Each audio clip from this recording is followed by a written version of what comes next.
Hi there, I'm Dr. J, and welcome to 5 Minute Fridays. My background is a master's in human performance with an emphasis in applied sports science and a doctorate in sport and performance psychology. This week, we're going to talk about self-talk as a skill. When we think about self-talk, we think about that inner critic, that ongoing conversation that we're always having with ourselves, and that voice that either tells us that we can or we cannot, right?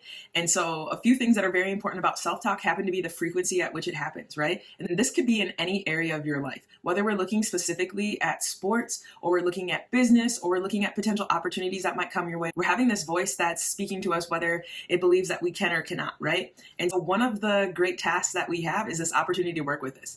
So as we think about what self-talk is, let's look at how self-talk works. So if we look at our equation here, we've got two equations that essentially equal the same thing. And so I wanted to present them in a way that you could choose whichever one speaks to you more. All right. So our top one here is going to be A plus B equals C, where A is an activating event. B is our beliefs about that, whether that is positive or negative, and C is our emotional or behavioral consequence that happens because of that. All right. And so when we look at consequences, we want to think about those as just being a result of actions that we've done versus it being a positive or a negative thing, right? So if we choose to act or something is happening around us, and that consequence is just a natural result of those things. All right. And now let's look at the equation that's below that. E plus R equals O. That's where an event plus our response to that situation will equal an outcome, right? And sport is all about a strategic response, right? And it could be a moment-to-moment thing. It could be a well-thought-out strategic component of this, or it could be a complete change of plans due to the given situation, right? And based on our response to that situation or that occurrence or that event, right, we're given this outcome, which could also be looked at as that consequence, right? And so this outcome is a result of what we believe was possible. This result is what we thought was possible. This result is what we chose to do about these things, right? So I wanted to take a second to share one of my favorite quotes about self-talk and self-image with y'all. You can't outperform your self-image. And that's a quote by Dennis Conner. So as we think about the things that are within our control, the conversations that we have, let's look at how to execute self-talk. All right, let's look at this list here. So first off, keep your phrases short and specific. When we are using self-talk, we want something that can be in an instant. We need something that'll be immediately useful in milliseconds of time, because a lot of things that happen within life, a lot of opportunities and events that happen, we kind of need a split-second response. And sometimes that split-second response might be taking a second to have a little conversation with yourself as far as remembering what that phrase is that you were working on, right? This phrase could be as simple as focus.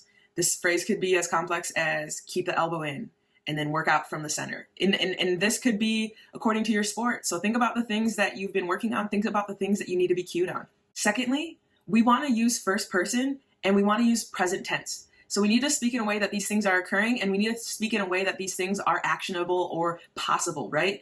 And we need to talk about it from our perspective, because we are the ones that are going to be able to utilize this, all right? And if we talk in future tense, tomorrow never comes, all right? If we talk in past tense, that's beyond our control because it has already happened, all right? So when we speak in present tense, we're giving ourselves an opportunity to work with this. Thirdly, we want to use positive phrases, all right? Because what happens is when we use those negative phrases, it takes a lot of our attention, and we start to think of them as, instead of don't mess up, oh, I'm going to mess up, I'm going to mess up, versus being like, all right, I'm going to take this opportunity and I'm going to do this, all right? Or I want to work towards this, all right? Or I'm going to do this, and using things that give us ways to act. When we use this self-talk, we want to use action words, and we want to use things that are within our control to make those actions happen. And so if we talk in a way that we're avoiding things, that doesn't give us something in the current moment to act with, all right? And that's where our strength and our competence and battling those challenges that we have can come from, all right? We are using these things to build action possibilities. Fourth, say your phrases with meaning and attention. So make sure that you're paying attention to what you're saying and that you are intent or purposeful in what you are saying. So don't waste your time. Your brain knows, your subconscious knows when you are not being serious about those things. But when you do take it seriously, watch what can possibly change and watch how these things change for you, and bring that with consistency. All right. It's going to happen over this consistently happening day to day to day versus you spending 1 hour on it, and you might get burned out from it. But instead, if you spend 5 minutes a day really working on these things and really trying to build yourself up on these things will multiply, and this investment will start to take over as far as building you into a more set of positive self-talk that will motivate and encourage you throughout the day, every day. Our fifth one, speak kindly to yourself. So sometimes when we approach self-talk, the easiest way might be to think about the things that you would say to a teammate, how you would approach them, how you would encourage them, how you would try to motivate them. All right, now use that same language to encourage and motivate yourself as you work through these things. And last but not least, our sixth point here is repeat your phrases time and time again.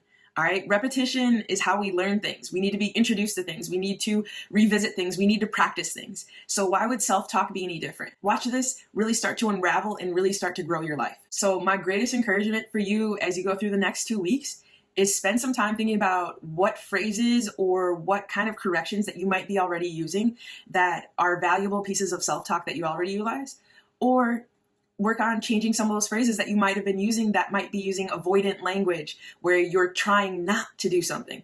Well, spin those so that you are working on something, or you are building, you are going to do something where you can be actionable. And also continue to speak kindly to yourself and give yourself that opportunity to learn. Because if we don't have that chance to make an error or make a mistake, we don't have that chance to know where we need to improve sometimes. So continue to speak kindly to yourself and continue to encourage and motivate yourself.